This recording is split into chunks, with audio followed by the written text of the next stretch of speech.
Bien, he titulado la segunda parte de este salmo: el perdón de Dios nos renueva para su gloria. Y es que después de haber visto al salmista confesar su pecado, lo que vemos ahora en la segunda parte es una petición de renovación y una serie de acciones que el salmista podría ahora hacer para con Dios a partir de esa renovación. Y la máxima es que para que haya renovación tiene que haber perdón. No puede haber renovación sin el perdón de Dios. Y por eso sigue siendo necesario entender que somos necesitados de perdón, porque eso es lo que nos lleva a una verdadera confesión de pecado. Y esa verdadera confesión de pecado evidencia el perdón de Dios para que obviamente nuestras vidas sean renovadas para mantenernos fieles a Él.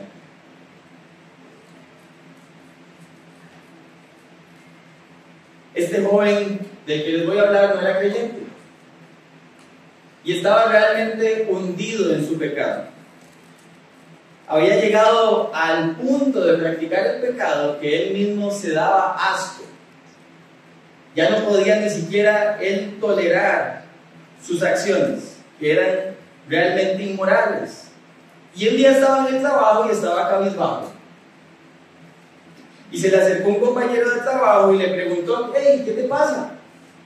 Y él le dijo con mucha sinceridad que estaba asqueado de su pecado.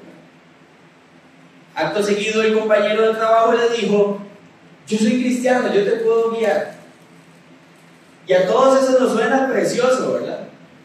Que alguien pueda guiar a otro al conocimiento de Dios y del Evangelio. Y todos pensaríamos en este salón que eso fue maravilloso.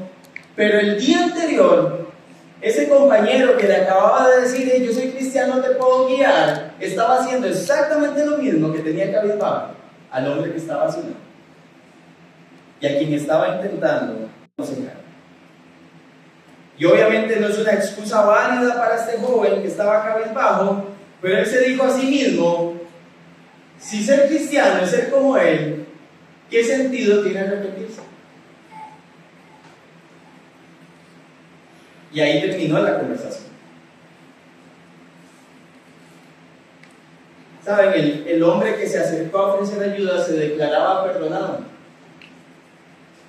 y tenía toda la buena intención de guiar a otros, en este caso como a este chico que se acercó, pero no se daba cuenta que su propio pecado se había convertido en un obstáculo para que otros pudieran ver la verdadera renovación que manifiesta una vida que ha sido perdonada. Y es una incoherencia decir que somos perdonados y seguir viviendo la vida como incrédulos entregados a pecados específicos. Y es totalmente incoherente esto, porque el perdón de Dios, hermanos, en pecadores arrepentidos, hace que estos pecadores arrepentidos sean renovados para una vida fiel. O sea, una vida fiel es una vida para su gloria. Y cuando hablamos de estos temas, es difícil pararse aquí al frente y ver los rostros, porque hace mucho tiempo, como ya lo he dicho varias veces, se dejó de hablar del pecado en la iglesia local. Hace mucho tiempo se dejó de llamar a las cosas como son, por su nombre. Hace mucho tiempo dejamos que literalmente las personas entraran a las iglesias tal y como venían y que permanecieran tal y como vinieron. Y nos olvidamos de que un Dios que perdona es el Dios que renueva, que un Dios que salva es un Dios que santifica. Y no es que yo puedo hacer una o la otra. Y se lo ejemplifico de la siguiente forma: Cristo es Señor. Cristo es Señor. Amén. ¿Usted cree que si usted decide no someterse a un Señor, ese Señor lo va a dejar hacer lo que le da la gana? No, ¿verdad? Como diríamos popularmente, o se somete por las buenas, o se somete por las mejores. Y lo que nosotros tenemos es un Salvador, es un Señor. Y por eso el propósito de esta mañana es que podamos comprender que el perdón de Dios nos renueva. ¿Y cómo nos renueva? Habilitándonos para vivir esta vida. Y una vez que David ha confesado su pecado en los primeros 9 versículos del Salmo, una vez que él ha apelado al carácter misericordioso de Dios con un corazón arrepentido, ahora él va a continuar enseñándonos cómo es que el perdón de Dios renueva. Y por eso, en primer lugar, el perdón de Dios renueva para servirle fielmente. Versículos del 10 al 12. Comienza diciendo el salmista: crea en mí, oh Dios, un corazón limpio y renueva un espíritu recto dentro de mí. Y David lo que empieza a mostrarnos es que quien tiene un genuino arrepentimiento tiene un deseo de renovación.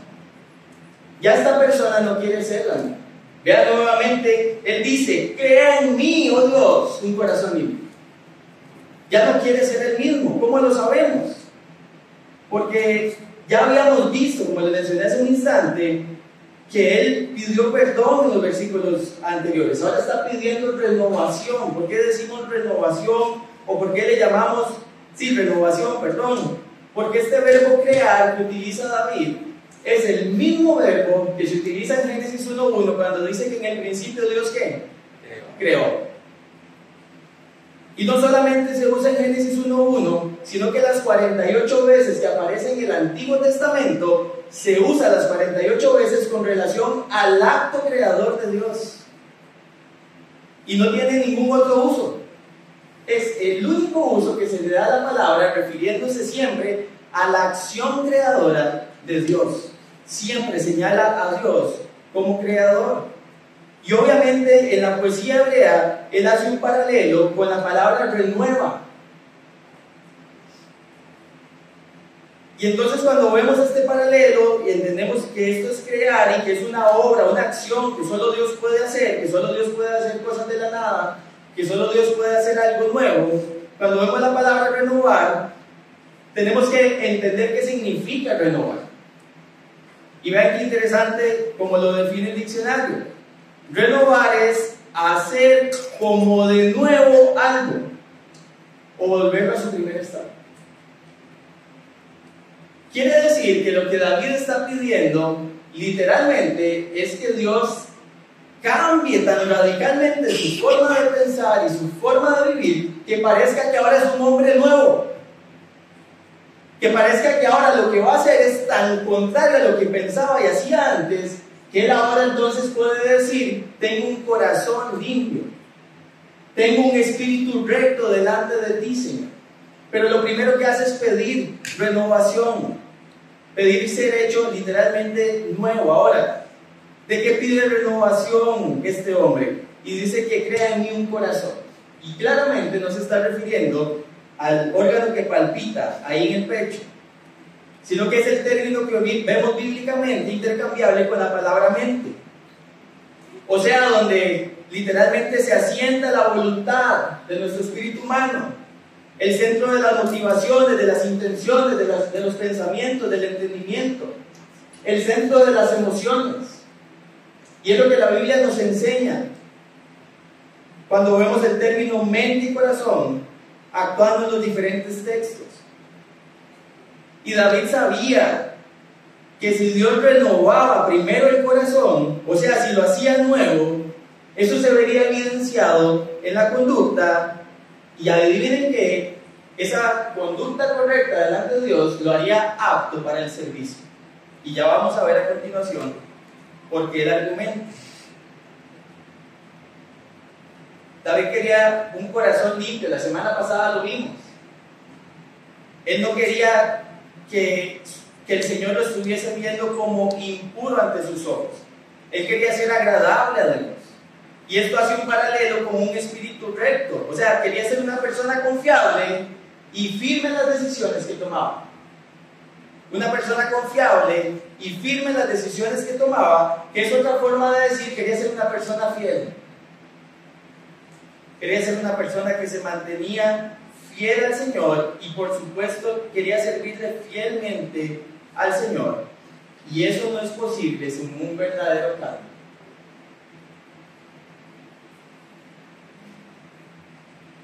Así que David oró para que Dios lo cambiara y le impidiera volver a practicar las mismas formas de pecado que había cometido en la historia contra Betsabé, contra Urías y demás implicados. Y claramente podemos implícitamente asumir que la forma en la que Dios iba a renovar el corazón de David sería a través de la palabra de Dios, para que entonces pudiera empezar a experimentar cambios significativos. Y escuche lo que dice Allen Ross: convertirse en un creyente confiable, fiel y firme, no viene como una oración rápida. Comienza como una oración, pero no termina ahí. Una persona que confiesa su pecado, que está arrepentido delante de Dios, ese arrepentimiento empieza a hacerse evidente sí como una oración, pero no termina ahí. Porque la oración lo que muestra es nuestra confesión delante de Dios, pero el cambio, por supuesto, que requiere del habilitamiento de Dios para poderlo llevar a cabo. ¿Y por qué asumimos que solamente por la palabra de Dios una persona puede ser renovada? Acompáñenme ahí mismo en Salmos, al Salmo 119, es un pasaje conocido por muchos, algunos lo citamos de memoria, pero lo importante no es si lo sabemos, es si lo practicamos. Salmo 119, versículos 9 al 11, y decía el salmista: ¿cómo puede el joven guardar puro su camino? Guardando tu palabra. Con todo mi corazón te he buscado, no dejes que me desvíe de tus mandamientos. En mi corazón he atesorado tu palabra para no pecar contra ti.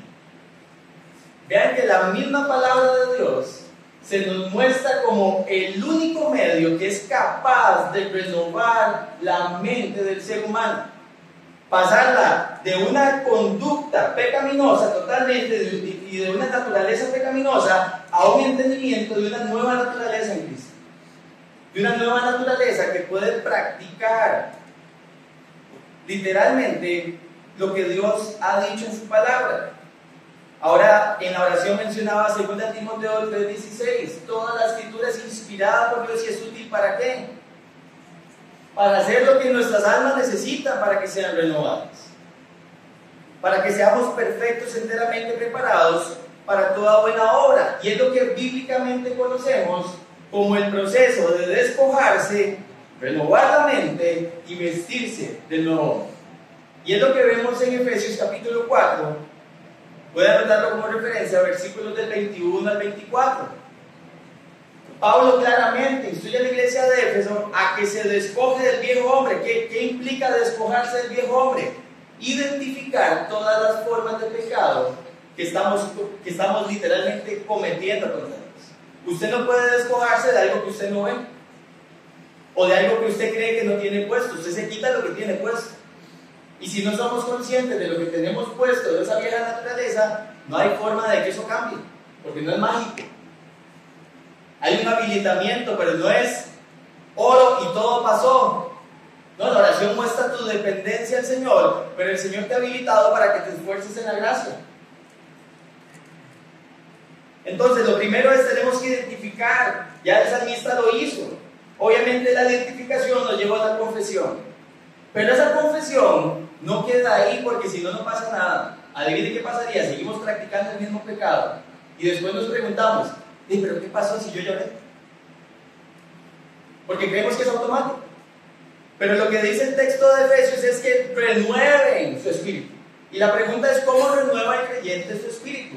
Por medio de la palabra de Dios. Y entonces esto que yo estoy identificando, ahora tengo que ir a la palabra de Dios y ver qué dice Dios, no solamente de lo pecaminoso que esto es, sino de cuál es la antítesis o lo contrario a esto que yo he estado practicando por tanto tiempo, y empieza mi mente a renovarse. Y yo obviamente lo identifico en la escritura y lo empiezo a estudiar y lo empiezo a meditar. Ojalá lo empiece a memorizar. ¿Para qué? Para que entonces sea más fácil llevarlo a la práctica. Obviamente con la ayuda del Espíritu Santo, no en nuestras fuerzas.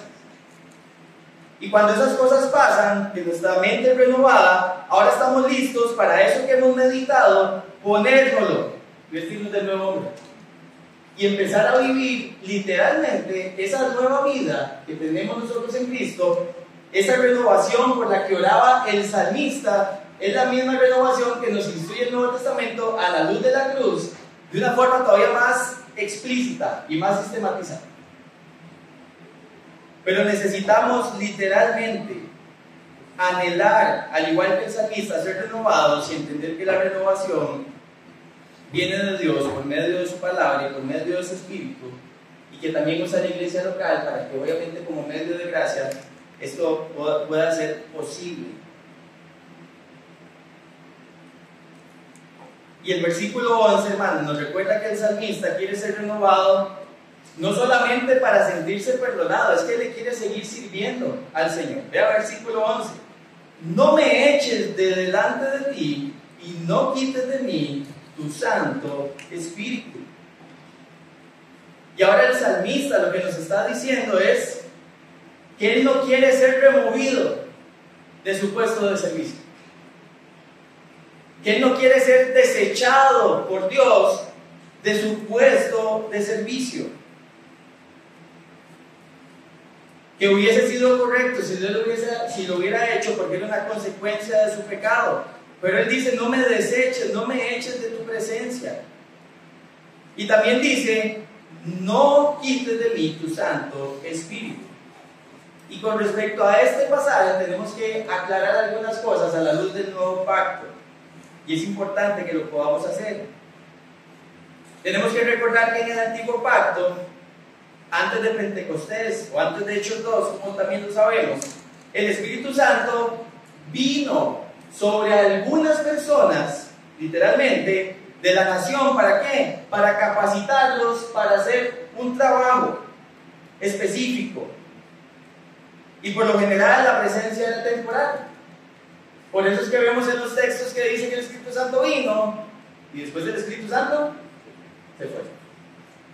Porque no es como en el nuevo pacto, donde el Espíritu Santo mora permanentemente en el creyente. En el antiguo pacto no tenemos ninguna evidencia de que eso sea así. Y si fuese así, ¿qué necesidad había que los textos digan que el Espíritu Santo iba y venía? No tendría sentido. Entonces, eso es lo primero que tenemos que saber. En el antiguo pacto, el Espíritu Santo no moraba permanentemente en los creyentes. ¿Y qué es lo que pasa? David lo sabía y en su contexto más inmediato lo tenía muy claro. ¿Por qué? Porque era exactamente lo que había pasado con Saúl. Si ustedes leen en casa 1 Samuel 16:14, se van a dar cuenta una vez más que literalmente Dios desechó a Saúl y le fue quitado ¿qué? El Espíritu Santo, con que había sido ungido para ser el primer rey. Y cuando Saúl pecó, obviamente esto sucedió. Y en ese sentido, lo que David estaba orando para no ser rechazado por Dios, como lo había sido Saúl, es: no me quites la unción para servirte como rey.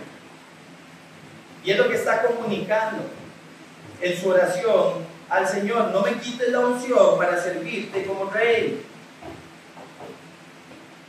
Ahora, algunos círculos han interpretado este pasaje para decir que David estaba pidiendo que no le fuese quitada su salvación. Pero eso es incorrecto a la luz del contexto. ¿Cómo sabemos que David no estaba pidiendo o estaba preocupado por perder su salvación? Vea el versículo 12: vuélveme el gozo de tu salvación. Él no está pidiendo para que Dios le devuelva su salvación, le está pidiendo para que le devuelva el gozo de la salvación que sabe que tiene. Y el mismo contexto nos aclara que David no está pidiendo salvación, está pidiendo el gozo. ¿Por qué? Porque vimos en el Salmo 51 y en el Salmo 32 que literalmente estaba desgastado este hombre por dentro. Sus huesos estaban consumidos en su gemir todo el día, porque la mano de Dios lo estaba aplastando literalmente. Y él no podía lidiar en ese momento, estando sin confesión con eso, y pide que entonces, a partir del perdón, se renueve su gozo, su felicidad de saberse salvo, de saberse perdonado, de saberse ahora restaurado y renovado para seguir sirviendo a su Señor. Y no solo pide eso, sino que pide que se mantenga una actitud correcta, dice, y espíritu noble, me sustente. Él quiere mantener la actitud correcta para servir a su Señor. Y por eso es que hace una declaración de dependencia a Dios, que es el único que le podía permitir seguir sirviendo a partir de la renovación que solo Dios puede producir.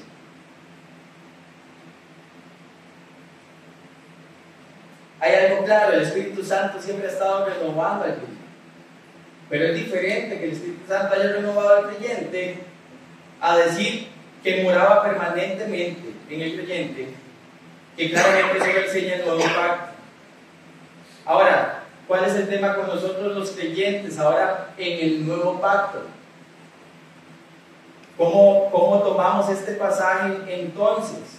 Bueno, para nosotros como cristianos, a partir del nuevo pacto y lo que nos instruye el Nuevo Testamento, tenemos claridad de que el Espíritu Santo mora en los creyentes permanentemente y es el sello, literalmente es la garantía de que un día vamos a ser ¿qué? Glorificados. Y eso lo vemos en Efesios capítulo 1, versículos 13 y 14, lo pueden anotar como referencia. A partir del Nuevo Testamento también entendemos, como dice Romanos capítulo 8, versículo 9, que si en alguien no mora el Espíritu Santo, no es creyente. Y lo afirma categóricamente Pablo en Romanos.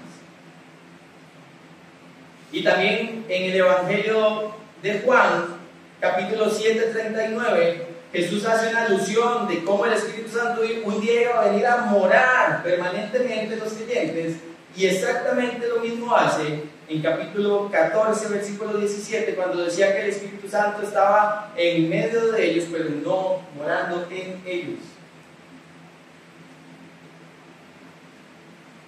Y es lo que entendemos a la luz del nuevo pacto. Por tanto, cuando nosotros pecamos a la luz del nuevo pacto, el Espíritu Santo no nos es quitado. Lo que sí nos enseña la Escritura es que el Espíritu Santo puede ser conquistado, puede ser apagado. Y en un contexto eclesial, a la luz de la disciplina eclesial, una persona que está constantemente en pecado y que ese pecado sale a la luz, lo que obviamente pasa con una persona que está practicando el pecado es que de las primeras acciones que se toman para poderlo restaurar, para poder ayudarle a abandonar su pecado, es que bajarlo del servicio. Porque su relación está interrumpida. Su servicio no es agradable al Señor cuando hay pecado sin confesar. Su servicio no es agradable al Señor cuando le importa más su imagen que lo que el Señor está pensando de verlo sin confesar su pecado. Y es la realidad que nos enseña el texto y que podemos obviamente discernir a partir de la revelación completa, donde estamos de este lado de la cruz. Y una de las cosas que tenemos que tener cuidado es cuando oramos estos versículos o este tipo de versículos, ya que claramente usted y yo no deberíamos orar, no quite de mí tu Santo Espíritu. Pero con el entendimiento que estamos teniendo del texto, lo que sí podemos orar es: Señor, por favor renuévame para yo no tener que ser quitado de tu servicio, para poder seguirte honrando con el servicio, para poder seguir edificando a otros con el servicio. Porque claramente Dios nos ha dado dones para servir, amén.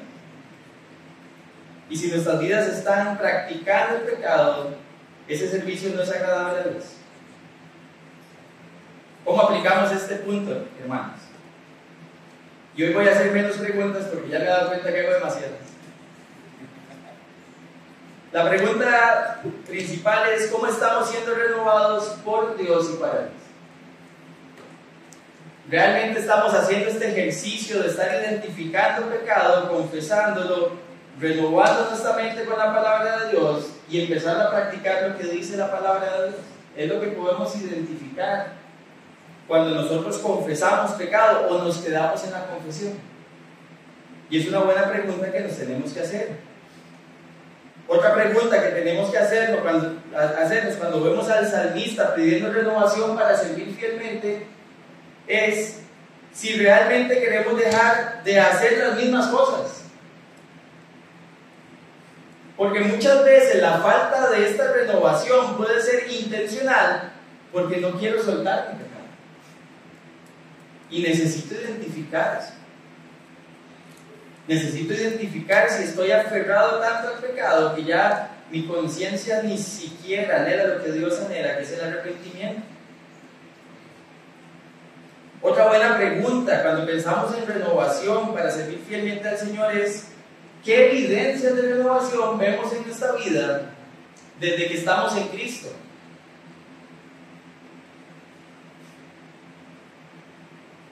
Vemos constantemente renovación en nuestro corazón. ¿Saben? Yo me he topado con personas que me dicen: yo hace 10 años no veo ningún cambio significativo en mi vida. Y obviamente la primera pregunta que uno se hace: ¿y cómo eso puede ser posible? Si se supone que el creyente está en relación con su Dios, interactuando con la palabra, que hay un Espíritu Santo que mora en él, una de dos: esa persona ya es perfecta y no se ha dado cuenta, o esa persona está totalmente cauterizada por su pecado y no se ha dado cuenta. Pero un creyente no puede decir: es que si yo hace 10 años dejé de tomar, de fumar y dejé de ¿cómo se llama?, de robar, y otro montón de cosas, hace 20 años la sigue viendo igual. Eso no tiene sentido para el creyente, porque el creyente arrepiente constantemente su pecado, identifica constantemente su pecado. Y yo no estoy hablando de santificación perfecta, hermano, no me malentiendan. Yo no estoy diciendo que usted tiene que ser perfecto y que no tiene que tener ni medio defecto. No, pero a lo largo de la vida tiene que verse menos defecto. Tiene que verse menos pecado, más santidad. Porque como una vida fiel puede agradar y glorificar a su Señor si no está viendo a la luz del perdón divino una renovación.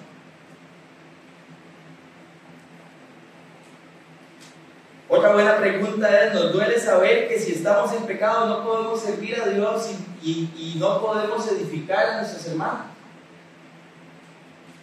¿Sabe? De las cosas más dolorosas que una persona debiera experimentar es saber que por su pecado se tiene que privar de servir a sus hermanos. Primero a Dios y también a sus hermanos. ¿Por qué? Porque cuando uno se priva de servir a los hermanos porque está en pecado, lo que está diciendo es: me importa más mi pecado que edificar a otros. Y eso es triste. Eso muestra la condición de nuestro corazón y dónde están los afectos del corazón. Y no están en ser renovados para servir fielmente a Dios. Y lo que vemos en este primer punto es que Dios renueva para servir fielmente. Y la pregunta es: ¿podemos servir sin ser fieles? ¿Y sabe cuál es la respuesta? Sí, lamentablemente. Lamentablemente sí, porque el corazón tiene apariencias. Pero cuidado, porque no hay nada oculto, familia. No hay nada oculto, todo sale a la luz. Y lo mejor sería entender este texto y no servir con hipocresía. Lo mejor que nos puede pasar hoy en Cristo es entender este texto y no servir con hipocresía, sino con un corazón sincero, deseoso de ser renovado constantemente para servir con fidelidad al Señor. Segundo punto esta mañana, y se derivan del primero. Vimos que el perdón de Dios nos renueva para servirle fielmente, y lo primero que vemos a partir de ahí es servirle fielmente ¿cómo? Habilitados para enseñar a otros acerca de su gracia y su misericordia. Vea versículo 13. Entonces, dice el salmista, después de que lo anterior pasó o pase, enseñaré a los transgresores tus caminos y los pecadores se convertirán a ti. Y ahora David dice: si yo realmente fuese perdonado y el Señor no me desechara de servirlo, entonces yo lo voy a servir de esta manera. Yo me comprometo a servirle al Señor de esta manera, me comprometo a hacer su voluntad y adorarlo de esta manera que lo va a glorificar. Y comienza diciendo que le va a enseñar a los pecadores como él, cómo es que pueden ser renovados. Porque él en carne propia está experimentando la renovación. Y vea que dice: le enseñaré a los transgresores. Recuerde que esa palabra tiene que ver con los que se rebelan contra Dios. Le enseñaré a la gente que se rebela contra Dios tus caminos. Y esta palabra caminos, hermanos, se usa en la Biblia para referirse literalmente muchas veces en la poesía al curso de acción o a la conducta que las personas tienen. Y lo que David está diciendo es, yo le voy a enseñar el camino, le voy a enseñar a la gente cómo tiene que conducirse para contigo, Señor. Y no pierdan de vista el contexto del Salmo, por favor. ¿Por qué? Porque en este contexto los caminos no se refieren a cualquier cosa. David lo que está diciendo es, al yo experimentar esto, yo voy a apuntar a las personas, a guiar a las personas con tu enseñanza a que se refugien en tu gracia, en tu amor leal y en la misericordia abundante que trae perdón y renovación. Y en su mismo contexto, David esto es lo que quiere hacer ahora. Así que una vez que él sea perdonado, promete que va a hacer esto, y de hecho lo ha hecho por siglos. Porque al escribir este salmo, inspirado por el Espíritu Santo, nos ha instruido a todos de cómo luce una vida transformada. Y gloria a Dios por eso. No vendió humo David. Más de 3.000, 4.000 años después seguimos leyendo lo que el Señor inspiró para que podamos ser instruidos y podamos conocer el camino del verdadero arrepentimiento y el camino por el que debemos transitar. Y hay claramente un resultado de la enseñanza que el salmista pretende dar, y lo que dice es que los pecadores se vuelvan a ti. O sea, literalmente que la gente al conocer tu camino pueda arrepentirse. Ese volver se entiende en este contexto como arrepentirse. Es uno de sus significados. Y el salmista tiene este deseo de hacer esto con otros. Y aplicamos esto también. La pregunta que nos hacemos naturalmente es cómo estamos enseñando a otros el camino del arrepentimiento, del perdón, de la gracia y la misericordia de Dios. ¿Cómo es que nosotros estamos enseñándole a otros ese camino? Y solo voy a agregar esto, nuestro testimonio importa. Nuestro testimonio importa, familia. ¿Cómo pretendemos? Y vamos a hablar primero en el contexto del seno de la iglesia local entre hermanos. ¿Cómo pretendemos guiar a otros al genuino arrepentimiento y a refugiarse en la misericordia de Dios si nosotros no experimentamos eso? ¿De qué forma lo haríamos? Teóricamente, probablemente todos podríamos. Pero ¿cómo podríamos realmente decirle, vea, ese es el camino a transitar? No solo eso no solo es lo que dice la Biblia. Si yo veo que anda zigzagueando, yo lo puedo ayudar con la misma escritura a decirle, hey, no es por aquí, suave. Pero si yo nunca lo he experimentado, ¿cómo lo voy a guiar? Era una de las reprensiones más fuertes que hacía Jesús a los líderes religiosos de Israel. En su hipocresía les decía, ustedes son ciegos, guías de ciegos. Porque no practicaban lo que ellos mismos estaban enseñando. Necesitamos preguntarnos esto, si realmente nuestras vidas están caminando en genuino arrepentimiento para poder guiar a otros al arrepentimiento. Si decirle a la gente que se arrepienta, lo ejemplificamos con vidas no arrepentidas, nada les estamos enseñando. Como en la historia del joven al principio. Yo soy cristiano, yo te puedo decir cómo es. Pero tu testimonio por el suelo, porque vives como una persona que no está caminando en el arrepentimiento. Y no es así como se enseña. Y no importa que también expliquemos el texto, si no lo vivimos, ¿sabe qué es eso? Es puro humo, niebla, vanidad. Y Dios lo ha glorificado porque claramente nuestras vidas no reflejan fidelidad.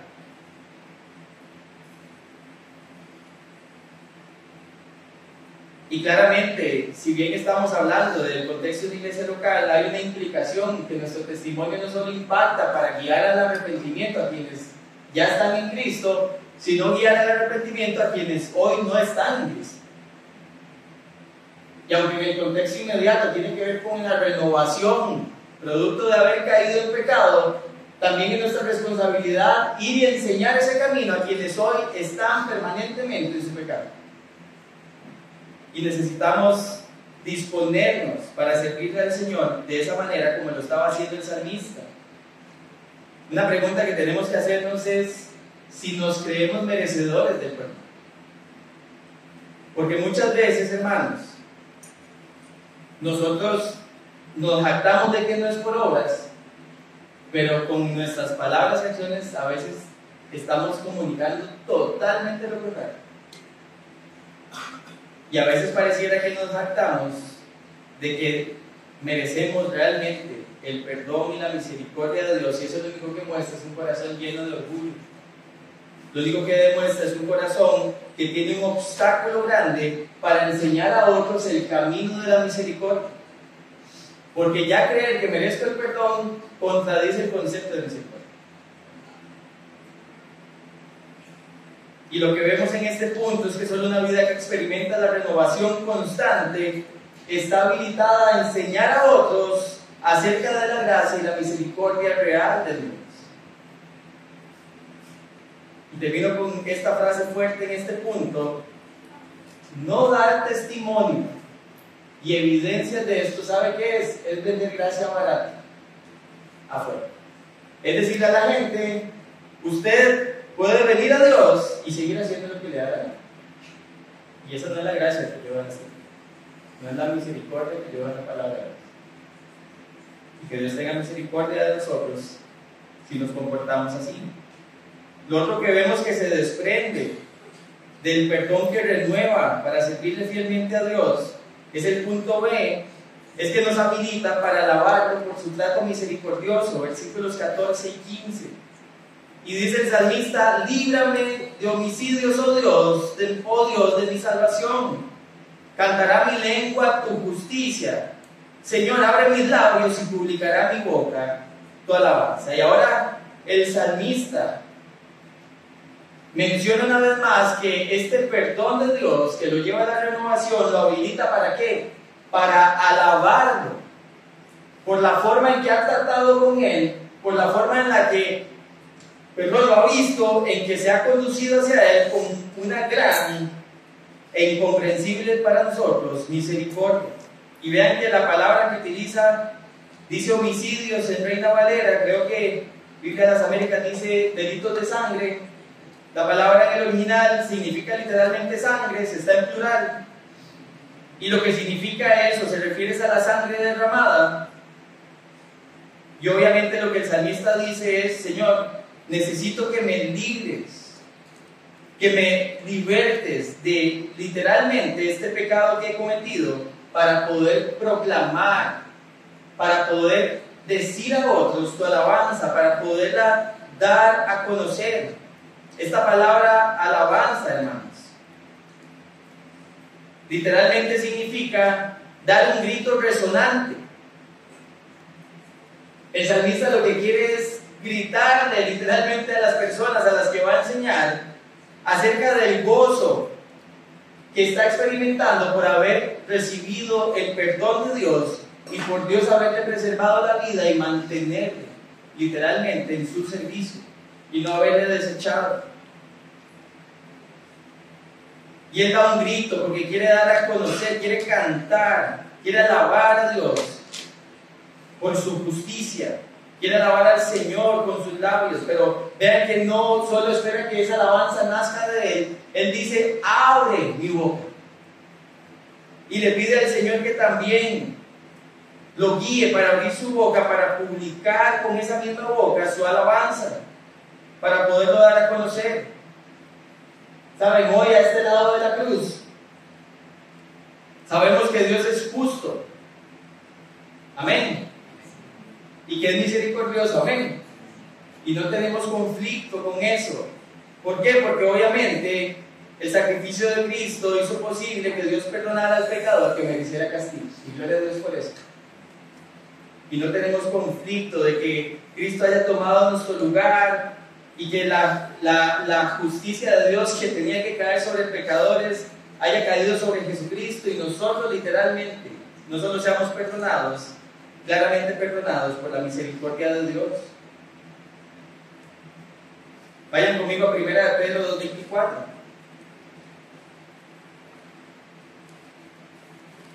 Porque si hemos de alabar a Dios por el trato misericordioso, necesitamos recordar este texto. 1 de Pedro capítulo 2, versículo 24. Dice, Él mismo llevó nuestros pecados en su cuerpo sobre la cruz, nuestro Señor Jesucristo. Y vea el propósito, a fin de que muramos al pecado y vivamos a la justicia, porque por sus heridas fueron ustedes sanados. Y este texto nos vuelve a repetir la misma verdad. Cristo no murió solamente en esa cruz para comprar nuestro perdón. Cristo murió en esa cruz para comprar nuestra obediencia. Y vean que el texto dice claramente, a fin de que muramos al pecado y vivamos a la justicia, una vida renovada, una vida recta delante de Dios.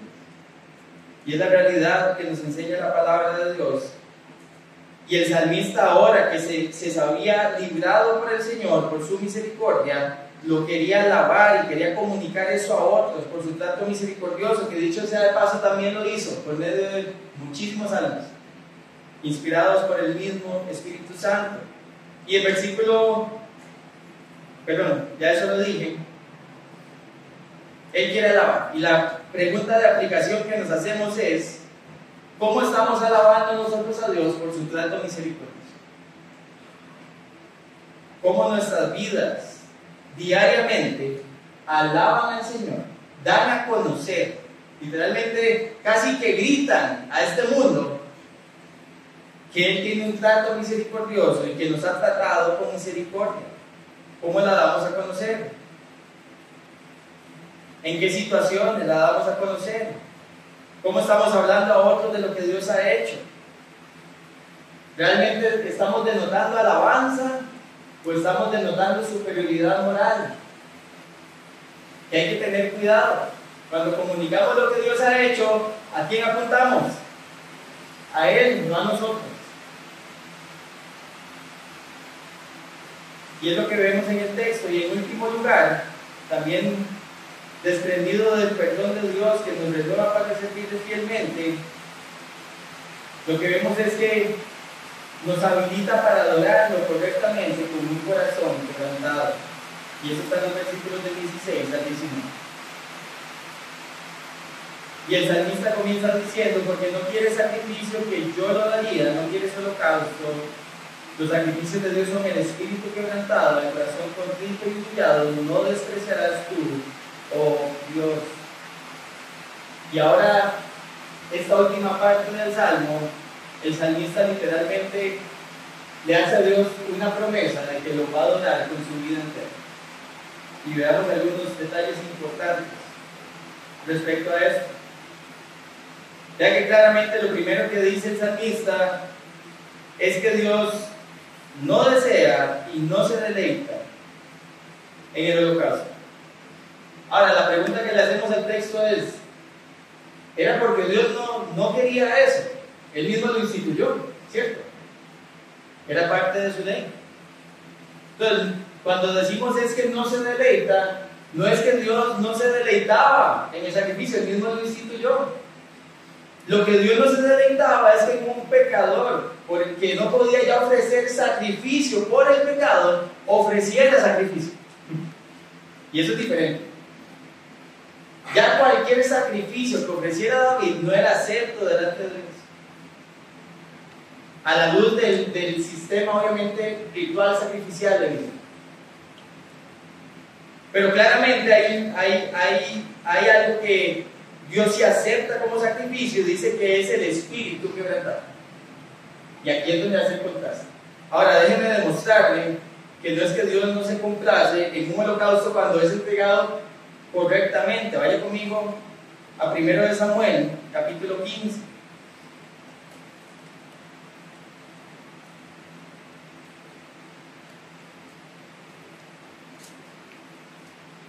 Primero de Samuel capítulo 15, versículo 22, y estamos en el contexto de la desobediencia de Saúl. Y cuando el profeta lo confronta, el profeta Samuel confronta a Saúl, le dice en el versículo 22, se complace el Señor tanto en holocaustos y sacrificios como en la obediencia a la voz del Señor. Entiende, el obedecer es mejor que un sacrificio y el prestar atención que la grasa de los carneros. En ningún momento el texto dice que los sacrificios no son aceptos. Ahora la pregunta es ¿por qué es mejor la obediencia que el sacrificio? Porque si usted obedecía no tenía que ofrecer sacrificio. Y así de fácil era. No era fácil. Pero era así de sencillo. Si usted obedecía no tenía que ofrecer sacrificio. Y obviamente a Dios le complace más la obediencia. Pero no es que el sacrificio no era algo acepto para Dios. El sacrificio que podía ofrecer a alguien como David, que ya no tenía sacrificio por el pecado, no era acepto. Y aunque David lo hubiera ofrecido, porque vean que él tenía la disposición, yo lo ofrecería, dice. Aunque él tenía la disposición, si él lo hubiera dado, hubiera sido una adoración hipócrita que Dios no hubiera aceptado. Y el punto es dolorosamente claro: si las personas tienen pecados no confesados en su vida, Dios no se deleita en su adoración. Dios no se deleita en la adoración de quien está practicando el pecado sin confesar, porque él hubiese querido poder hacerlo. Pero Dios tenía un sacrificio más costoso, y dice literalmente un corazón quebrantado, y era la única ofrenda que Dios iba a aceptar para extender su misericordia a David y para extender su misericordia a otros. Esa palabra, hermanos, contrito, significa aplastado, literalmente. Es como cuando usted aplasta algo y queda roto en 10,000 pedazos. Cuando literalmente sabemos que pecamos contra el Señor, nuestro corazón debería desmoronarse en 10,000 pedazos. ¿Saben de qué es sinónimo eso? De quebrar el orgullo. De recordarnos a nosotros mismos de que ninguno de nosotros es suficiente para mantenerse puro delante de Dios sin depender de Él para poder vivir en santidad.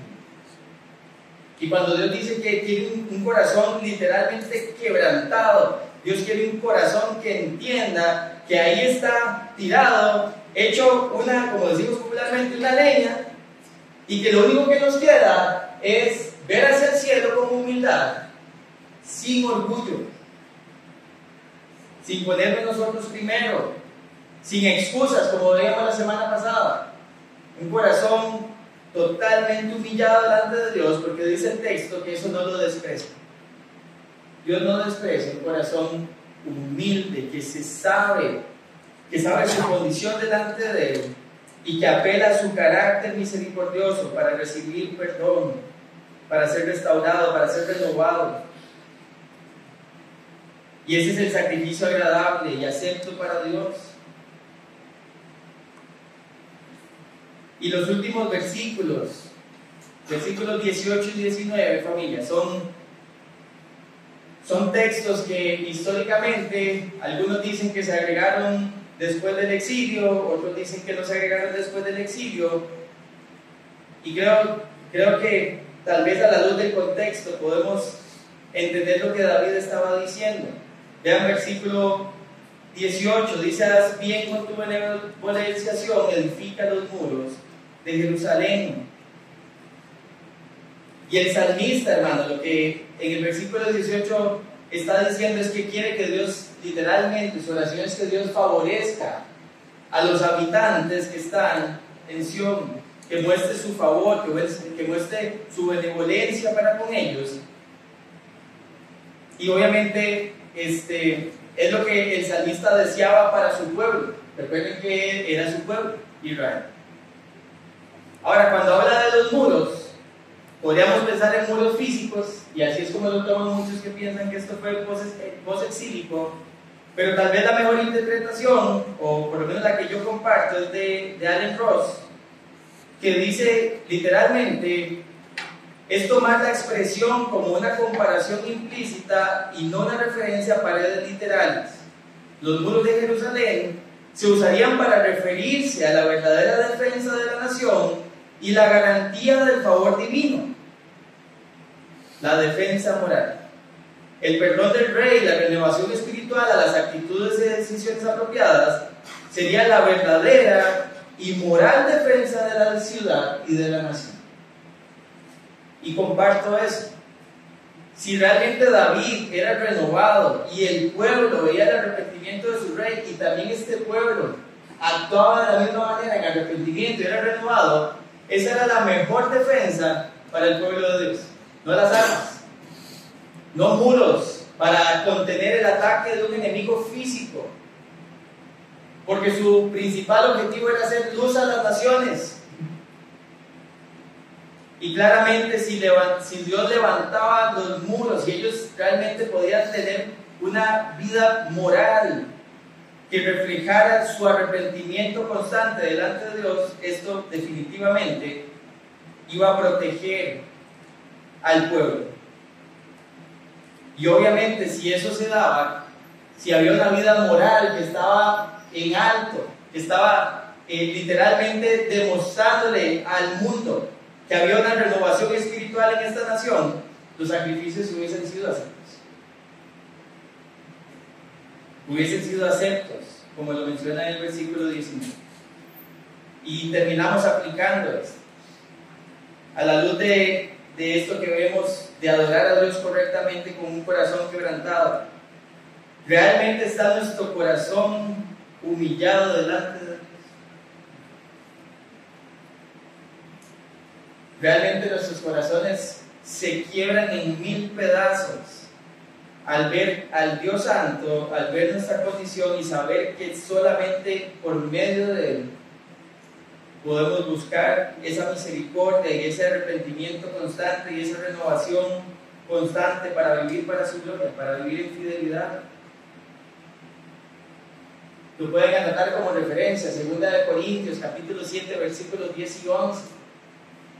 Pablo claramente instruye a los corintios de que hay dos tipos de tristeza.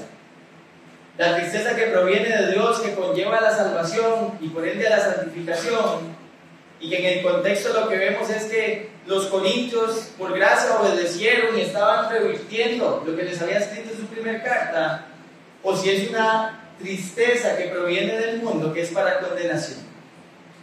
Porque muchas veces creemos que estamos con un corazón contrito y humillado, quebrantado delante de Dios, porque sentimos tristeza. ¿Sabe cuál es el factor común de las dos tristezas? La tristeza. Pero una dice que lleva a la salvación, a la santificación, y la otra lleva a la perdición. Y la gran pregunta es, ¿cuál es la que demuestra el corazón quebrantado, la que santifica? Y si nuestros corazones no están mostrando santificación, hermanos, no hay un corazón quebrantado. Ojo, la tristeza está, usted puede llorar, se puede tirar al piso, puede orar 7 horas, puede leer la Biblia 24 horas, puede ayunar 35 días, que si no hay una verdadera tristeza que proviene de Dios, no hay un corazón quebrantado. Y tenemos que preguntarnos eso, si realmente nuestro corazón está quebrantado, está humillado delante de Dios. Y en pantalla está el resumen de los puntos. El perdón de Dios nos renueva, hermanos. Amén. Y nos renueva para servirle, según el contexto del Salmo. Y esa renovación nos habilita para enseñar a otros acerca de su gracia y misericordia. Podemos mostrar al mundo, a la iglesia y al mundo, que es un Dios lleno de gracia y misericordia, y guiarnos en esto. También nos habilita para alabarlo porque nos ha tratado misericordiosamente, y eso debiera ser un lema de la vida todos los días: agradecer a Dios por su gran misericordia, por su gran compasión para con nosotros, y no pasar un día sin agradecer su perdón. Y también nos habilita para adorarlo correctamente con un corazón quebrantado constantemente delante de Él, en donde podemos venir a Él, reconocer nuestra falta, renovar nuestra mente con su palabra y salir a vivir para su gloria fielmente lo que Él ha dispuesto.